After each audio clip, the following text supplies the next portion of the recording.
3 years ago, there were no archive or library volunteers at Salisbury Cathedral, but now there are 30, and 5 of them have been dedicated to finding memories to share. Our volunteers have been working on, looking back at the research of the Spire for the past 70 years, because we don't really know that much about it.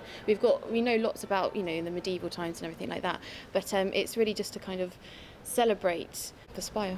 There'll be an outdoor cinema screened by the Lost Cinema, so there'll be Dirty Dancing and Top Gun. Unfortunately, tickets are sold out. There's also entertainment on the West Lawn with Swing Unlimited Big Band, so that's a free day. You can come along, bring a picnic, bring your dancing shoes, so that'll be really, really fun. And children's activities, which are all free. Just come along, join us in the cloister, join us in the North Transept, and you have a chance to win a trip to the Cathedral Library if you take on our clinometer challenge. So collect a pack from the welcome desk and measure the spire, and whoever gets the closest answer will win. The Sharing Memories Weekend of Nostalgia includes showing footage taken 600 feet above the cathedral, as well as black and white pathway films from 1950 and 1956 of the cathedral spire and the medieval clock being repaired. There'll also be the free-to-visit exhibition mounted by the cathedral's archivist and volunteers, taking a backwards glance covering the last 7 decades. You'll be able to have a look at footage and photographs from the 1950s fundraising appeal, the maintenance and the restoration as well. On the Saturday, the Library and Archives volunteer team will be running a series of talks and participation sessions as part of an archive discovery day. It's the archivist who looks after all the historical documents and books in their care. I've just got a few things here that we hope to show in the exhibition, in our display, from the different types of documents in the archives. So we have a lot of photographs. So this album in particular is a fantastic photographic record of restoration work that was done on the very top of the spire in 1950. And at the time they kept this photographic diary of everything they were doing to repair the stonework and the problems of hauling the stonework up to the top of the spire. So that's an absolutely fantastic record from that 1950s period.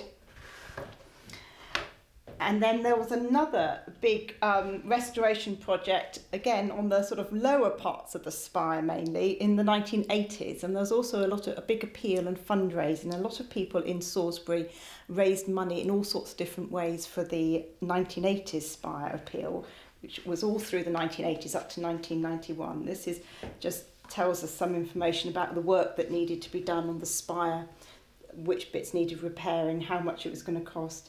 It cost about £20 million in today's money at that time. So it was a huge effort to raise so much money. As part of the last 70 years research project, people are invited to contribute their own stories and pictures via a manned memories booth. In 1991, at the very end of this restoration period, there was a concert called Symphony for the Spire, which was attended by Prince of Wales and Diana, and we have this beautiful sort of book commemorating this, which was done at the time, which lists the people that were involved. So Kenneth Brannan and Phil Collins, Placido Domingo, Charlton Heston, so some quite big names took place in this. And here we have Charles and Diana's signatures. And at the back here we are, Placido Domingo has done a few bars of music there. I've not tried singing that, I don't know what it sounds like. The Sharing Memories event starts on Friday the 3rd evening and runs until Sunday the 6th of August. Shan Robbins, That's TV.